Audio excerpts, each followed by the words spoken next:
Hello everyone and welcome back to another video from Finance and Crypto Guide.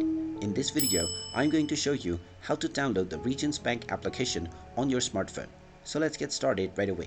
First of all, open up the iOS App Store or the Google Play Store depending on your device. Once you open it up, tap on the search box and then type in Regions Bank and then start your search.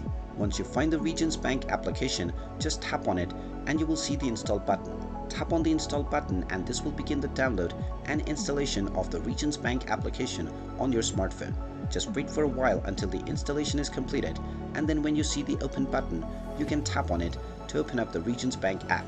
And once the application is opened up, you can proceed with signing up to create your new account, or you can log into your existing account to start using the Regions Bank application on your smartphone right away. And there you have it. That is how easy it is to download and install the Regions Bank application on your smartphone. If you find this video helpful, make sure you hit that like button and subscribe to our channel if you haven't done so already. Also ring that notification bell to never miss another update from us. Thank you for watching and I will see you again in the next video.